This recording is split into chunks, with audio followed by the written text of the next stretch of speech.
कि आपके साथ जो अत्याचार और अन्याय हो रहा है, उस अत्याचार और अन्याय को समाप्त। खबर है दंतेवाड़ा से। न जल बचेगा न जंगल, सब कुछ अपने दोस्तों को बेच देगी भाजपा। कन्हैया कुमार ने कहा। स्टार प्रचारक ने दादी को लोकसभा सीट जिताने गिदम में भरी हुंकार। कहा, जल जंगल जमीन बचानी है तो कांग्रेस ही विकल्प है।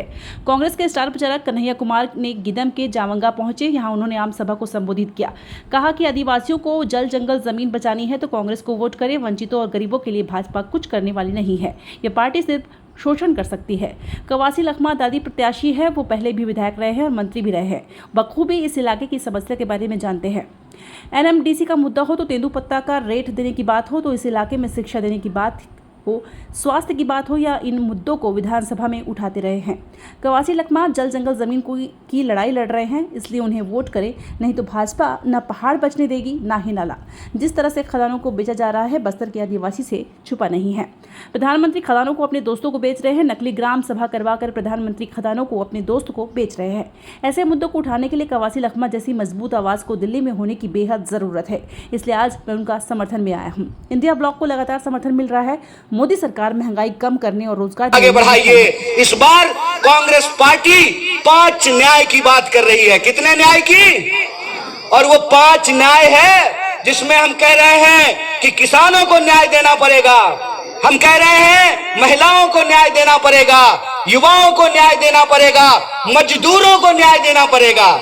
चाहे वो मजदूर एनएमडीसी में काम करते हो, स्टील प्लांट में काम करते हो, या तेंदू पत्ता तोड़ करके अपने परिवार का भरण पोषण करते हैं, उन मजदूरों को आपको न्याय देना पड़ेगा।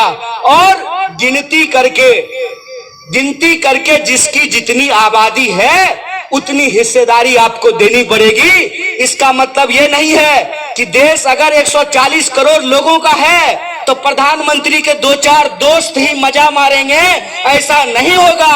140 करोड़ लोगों के अधिकारों को सुनिश्चित करना पड़ेगा। उन पसीने की कमाई से, आपके टैक्स के पैसे से जब हमने डॉक्टरेट की डिग्री ली है तो आज समझ में आता है कि इसका क्या मतलब होता है। जंगल छोड़ब नहीं, जमीन छोड़ब नहीं, माय माटी छोड़ब नहीं, लड़ाई छोड़ब नहीं। इसका मतलब क्या होता है? इसका मतलब ये होता है कि हमारे नेता राहुल गांधी ने कहा है कि जल जंगल जमीन पर पहला हक आदिवासी का, फिर बाकी भारतवासी का। इसका ये मतलब होता है। इसका ये मतलब होता है कि जब शहर नहीं बने थे तब भी जंगल था। जब बड़ी बड़ी सिटीज नहीं बने थे, बड़े बड़े कारखाने नहीं खुले थे, तब भी जंगल था। और वो जंगल, उस जंगल में रहने वाले लोगों का एक जीवन था, उनकी अपनी एक संस्कृति थी, उनकी एक सभ्यता थी, उनका अपना जीवन जीने का एक तरीका था। और उस जीवन में सबसे जो महत्वपूर्ण बात है कि वो जंगल को बचा करके रखते थे।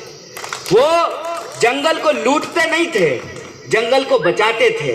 जंगल उनको जीवन देता था, वो जंगल को जीवन देते थे। ये जो संस्कृति थी, ये संस्कृति कहीं ना कहीं जो लुटेरे हैं, जो लोभी लोग हैं, वो चाहते हैं जल जंगल और जमीन को खोद करके वहां पर जो रहने वाले लोग हैं उनका अधिकार उनसे छीन लिया जाए। इसीलिए कांग्रेस पार्टी जब सत्ता में आई तो कांग्रेस पार्टी संविधान लेकर के आई। कांग्रेस पार्टी ने संविधान के माध्यम से यह तय किया कि जो लोग रायपुर में रहते हैं, बिलासपुर में रहते हैं, उनका भी वोट एक होगा, और जो लोग दंतेवाड़ा में रहते हैं, बस्तर में रहते हैं, उनका भी वोट एक होगा। ये इस देश के संविधान ने तय किया।